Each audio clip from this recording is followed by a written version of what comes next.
Bismillahirrahmanirrahim. Assalamualaikum warahmatullahi wabarakatuh. Salam IPA. Kembali lagi dalam video pembelajaran IPA, materi pemantapan persiapan ASPD, Asesmen Standarisasi Pendidikan Daerah untuk wilayah Daerah Istimewa Yogyakarta. Indikator soal menentukan hasil pengukuran besaran pokok atau besaran turunan. Soal nomor 1. Seorang siswa melakukan percobaan untuk mengetahui massa jenis benda yang ditemukannya seperti gambar berikut. Berdasarkan hasil pengukuran massa dan volume benda, maka massa jenis benda tersebut adalah titik-titik. Yang pertama adalah hasil pengukuran massa. Hasil pengukuran massa 108 gram. Kemudian yang kedua adalah pengukuran volume. Volume apabila menggunakan gelas ukur seperti pada gambar, cara menghitung volume adalah volume akhir dikurangi volume awal. Volume akhir 100 ml dikurangi volume awal 60 ml. Maka volume benda tersebut adalah 40 ml. 40 ml ini setara dengan 40 cm3. Kenapa demikian? Kita ingat dalam konversi skala 1 liter sama dengan 1 desimeter kubik, maka 1 mililiter sama dengan 1 cm3. Lalu apa yang ditanyakan di soal ini? Di soal ini yang ditanyakan adalah massa jenis. Massa jenis adalah sebuah besaran turunan. Adalah besaran turunan yang diturunkan dari besaran pokok. Lalu bagaimana menghitung massa jenis? Massa jenis dilambangkan dengan rho sama dengan massa dibagi volume. Berapa perhitungan massa dalam soal? 108 gram. Berapa perhitungan volume? 40 cm3. 108 dibagi 40 cm3 sama dengan 2,70 gram per cm3. Lalu jawabannya benar yang mana? Jawabannya benar adalah pilihan jawaban B. Selanjutnya kita masuki soal nomor 2. Soal nomor 2 ini terkait dengan indikator soal menginterpretasikan bentuk dan volume zat berdasarkan karakteristik partikel zat. Zat berdasarkan karakteristik partikelnya dibagi menjadi 3, yaitu padat, cair, dan gas. Kita analisa satu-satu. Gambar nomor 1 ini adalah gas. Gambar nomor 2 ini kopi ya. Kopi itu berarti zat cair. Kemudian benda yang ketiga adalah gelasnya adalah zat padat. Zat nomor 1 tadi adalah zat gas. Zat nomor 2 adalah zat cair. Zat nomor 3 adalah zat padat. Kita cek pilihan jawabannya. Zat gas itu memiliki bentuk dan volume yang berubah. Pilihan jawaban A salah karena tetap-tetap ya. Jawaban B salah, tetap-tetap. Kita lanjutkan zat yang kedua, zat cair. Zat cair memiliki bentuk yang berubah sedangkan volumenya tetap. Bentuknya berubah, volume tetap. Bentuknya berubah, volume tetap. Bentuknya berubah, volume tetap. Bentuknya berubah, volume tetap. Kita lanjutkan. Zat yang ketiga adalah zat padat. Zat padat itu memiliki bentuk dan volume yang tetap. Bentuk berubah salah, volume berubah salah. Bentuk berubah salah, volume berubah salah. Bentuk tetap betul, volume tetap betul. Bentuk tetap betul, volume tetap betul. Kita lihat di pilihan jawaban yang tidak ada jawaban yang salah adalah yang D. Maka pilihan jawaban D yang kita pilih. Lanjut, soal nomor 3. Indikator soal nomor 3 terkait dengan mengidentifikasi sifat fisika atau kimia dan atau perubahan fisika dan kimia. Kembali lagi mengulang materi terkait dengan perubahan fisika dan kimia. Ketika menemukan soal dalam bentuk pernyataan, langkah terbaik yang paling cepat adalah kita baca dulu soalnya. Berdasarkan data tersebut, perubahan kimia yang ditanyakan adalah perubahan kimia. Perubahan kimia itu yang bagaimana? Perubahan kimia itu perubahan yang menghasilkan zat baru.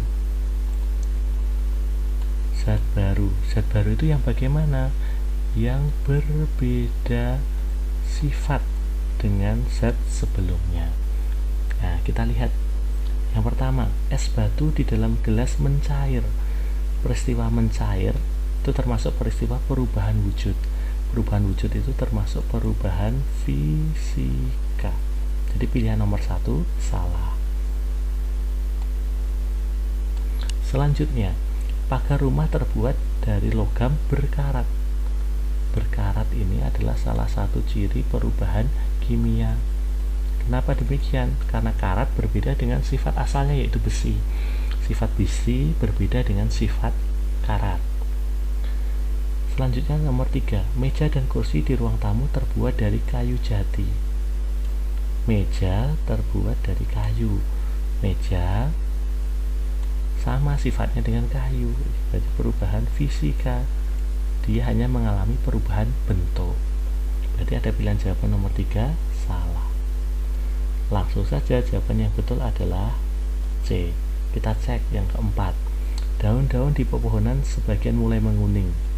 Perubahan warna daun ini termasuk perubahan kimia karena sifatnya irreversible, tidak dapat balik lagi.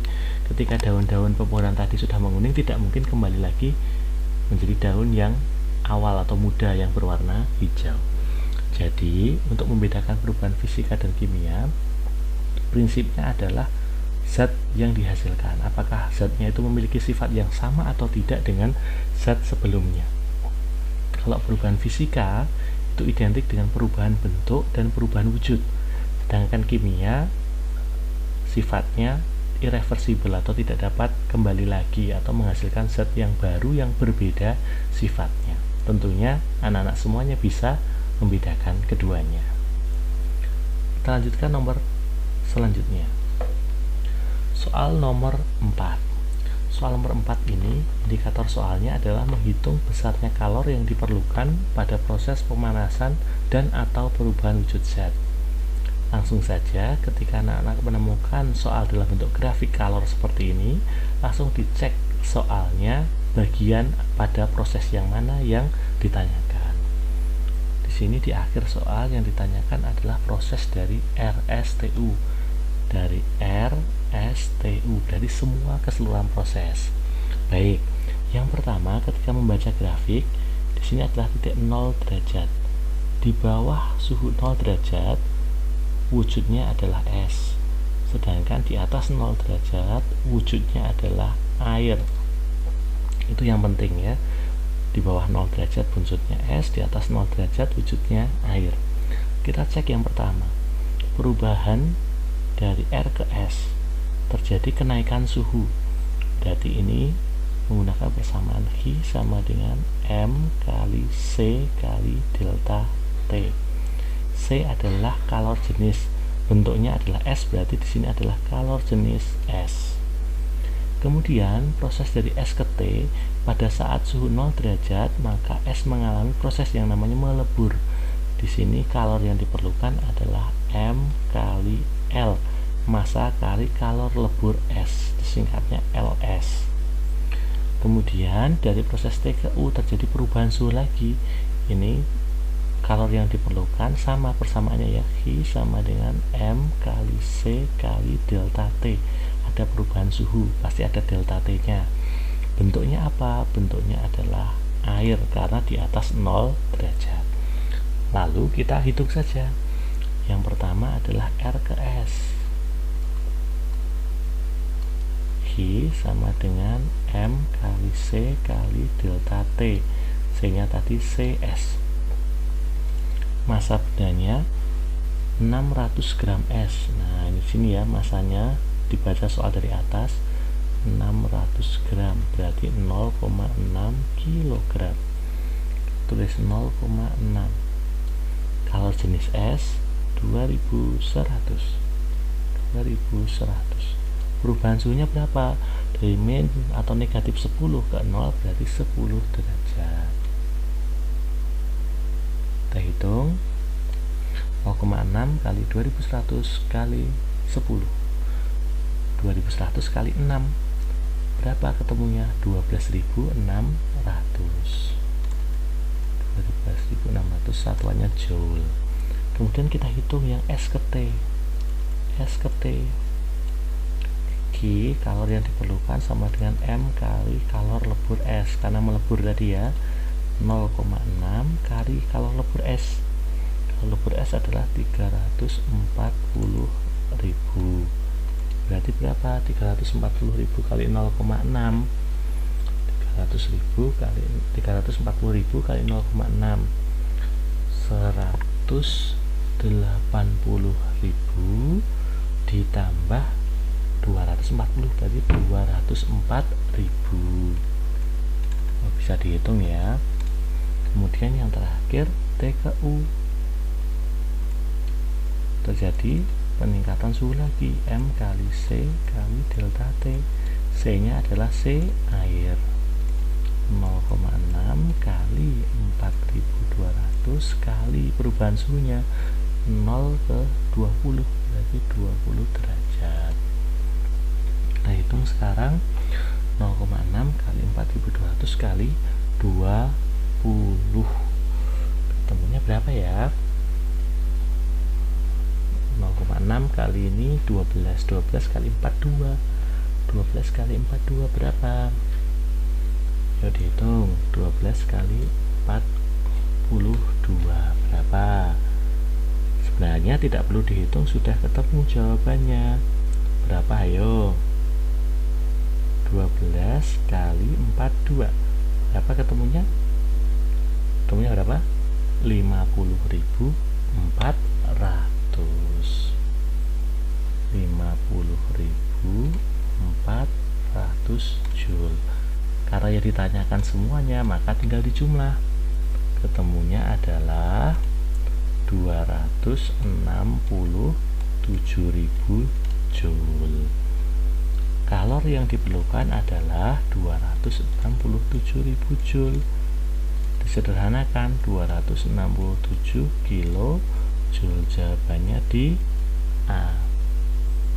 Sebenarnya ketika anak-anakku tadi mengerjakan RS dan ST sudah terlihat jawabannya pasti di atas 204.000 karena sudah ditambah 12.600. Otomatis ketika memilih akan memilih pilihan jawaban yang A. Selanjutnya soal nomor 5. Soal nomor 5 ini memiliki indikator soal mengidentifikasi sifat larutan. Sifat larutan di sini ada 3 yang harus diketahui, atau sebenarnya hanya 2 lah ya. Yang pertama adalah sifat asam dan yang kedua adalah sifat basa. Di antara keduanya adalah netral. Baik, asam itu cirinya apa? Ciri dari asam itu lakmus merah, sedangkan basa lakmus biru. Jadi ketika bertemu dengan larutan asam, lakmus merah akan tetap menjadi merah, lakmus biru berubah menjadi merah. Bertemu dengan larutan basa, lakmus biru menjadi biru atau tetap menjadi biru, sedangkan lakmus merah berubah menjadi biru. Kita cek yang satu. Merah tetap merah, biru menjadi merah. Hasil akhirnya ini merah. Kalau merah berarti dia asam. Merah tetap merah, biru tetap biru, berarti dia apa? Ayo, dia bersifat netral. Kenapa netral? Tidak berubah. Merah tetap merah, biru tetap biru, berarti dia juga netral, tidak berubah. Merah jadi biru, biru tetap biru, berarti dia adalah basa. Kita cek sekarang yang betul. Asam, netral, netral, basa. Asam, basa, basa, netral. Salah. Basa, salah. Asam, netral, netral, basa. Udah, jawaban yang betul adalah C. Jadi prinsipnya adalah hasil akhirnya. Jika merah maka asam, jika biru maka basa. Jika tidak terjadi perubahan maka netral. Lanjut soal nomor 6. Indikator soal adalah mengelompokkan jenis partikel zat. Di sini yang harus diingat adalah molekul itu dibagi menjadi dua. Yang pertama ada yang namanya molekul unsur, ada yang namanya molekul senyawa. Molekul unsur itu terdiri dari atom sejenis, sedangkan molekul senyawa atom berbeda. Dah, kata kuncinya itu. Kita cek yang pertama. Nomor 1 terdiri dari dua atom yang sejenis sama, berarti ini adalah unsur. Nomor 2, berbeda, ada merah ada kuning, berarti senyawa. Ukurannya beda, warnanya beda. Nomor 3, warnanya hijau semua dua-duanya, terdiri dari atom yang sama, berarti unsur. Nomor 4, terdiri dari atom yang berbeda, berarti dia senyawa. Yang ditanyakan di soal adalah molekul unsur, berarti nomor 1 dan nomor 3. 1 dan 3. Jawabannya adalah B. Selanjutnya, soal nomor 7. Soal nomor 7 ada pernyataan, maka yang pertama kali dilakukan adalah membaca soalnya agar mempermudah kita dalam mengerjakan. Kaitannya dengan mengaplikasikan hukum Newton pada peristiwa fisika. Yang ditanyakan di soal adalah peristiwa yang berhubungan dengan hukum Newton yang kedua. Hukum Newton yang kedua itu dikenal dengan persamaan ini. Percepatan sama dengan sigma F dibagi M, ya. Atau ada yang menyebutnya sigma F sama dengan M kali A. Gaya adalah massa dikali percepatan, berarti bendanya pasti bergerak karena menghasilkan percepatan. Mudah untuk mengecek ini termasuk hukum Newton 2 atau Newton 3 atau Newton yang pertama. Kita cek ya. Yang pertama, dua kambing yang bermassa sama saling dorong-mendorong, keduanya tidak ada yang bergeser posisi. Tidak bergeser posisi berarti bendanya diam. Kalau bendanya diam maka gaya yang bekerja 0. Kalau gaya yang bekerja 0 benda diam berarti hukum yang pertama. Dan nomor satunya salah, karena yang ditanyakan nomor 2 salah. Selanjutnya, dua anak saling mendorong sehingga salah satunya terjatuh. Salah satunya terjatuh berarti gaya yang bekerja berbeda, bendanya bergerak ini. Kalau bendanya bergerak, gaya yang berbeda berarti hukum yang kedua. Pada saat kita menggunakan gaya dorong yang sama, kotak ringan akan lebih mudah dipindahkan daripada kotak berat. Ya betul, percepatannya berbeda ketika gaya yang bekerja berbeda.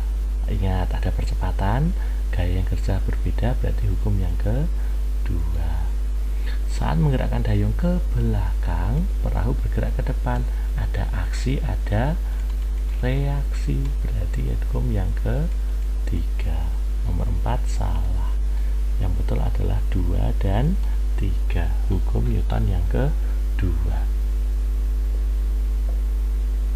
Selanjutnya soal nomor 8. Terlihat gambar, kita baca soalnya. Besarnya usaha yang dilakukan orang tersebut. Usaha dilambangkan dengan W, work gitu ya, dari gaya dikali perpindahan. Besarnya gaya dikali perpindahan. Kita cek di soal, gaya yang bekerja berapa? Oh, hanya satu orang yang bekerja. 80 Newton itu gayanya. 80. Space perpindahannya berapa? Dari titik A ke titik B, 4 meter kali 4, berarti ketemunya 320, satuannya joule. Ada atau tidak? Jawabannya A ya, 320. Ini satuannya salah ya, harusnya joule, karena usaha itu satuannya joule. Soal berikutnya nomor 9. Indikator soalnya adalah menunjukkan akibat gerakan bumi, bulan, dan matahari. Berarti ini kaitannya dengan revolusi dan rotasi bumi. Lalu apa yang betul? Kita cek, ada pernyataan, kita cek soalnya yang mana. Pernyataan yang benar terkait dengan pasang perbani dan pasang purnama. Kita cek ya. Pasang perbani dan purnama itu seperti apa? Ketika ada matahari, bumi, nah di sini ada bulan ya, bulan yang mengelilingi bumi. Ini bulan, B-nya kecil. Nah, saat posisinya lurus ya, dalam satu garis lurus, ini namanya adalah pasang purnama. Saat bulan terjadi bulan purnama. Sedangkan saat posisinya tegak lurus ini ya, tegak lurus 90 derajat, posisinya 1, 2, 3, 4 ya. Pasang purnama itu 1 dan 4. Sekarang kalau pasang perbani itu saat posisi tegak lurus, pasang perbani itu posisinya adalah 1 dan 3. Maafin tadi 2 dan 4 ya, 2 dan 4. Baik, kita cek sekarang. Pasang perbani terjadi pada saat posisi matahari, bulan dan bulan segaris. Ini salah ya. Ini harusnya purnama. Kalau segaris itu purnama. Nomor 1 salah. Coret. Nomor 2, pasang purnama terjadi pada saat posisi matahari, bulan segaris. Betul ya. Betul. Pasang perbani saat posisi membentuk sudut 90 derajat. Betul ya, tegak lurus. Tegak lurus itu 90 derajat. Berarti nomor 4-nya salah. Purnama itu harusnya 180 derajat lurus ya, 4 salah. Kemudian pasang perbani menyebabkan pasang sudut air setinggi-tingginya. Nah, ini salah. Ketika perbani itu serendah-rendahnya. Kenapa serendah-rendahnya?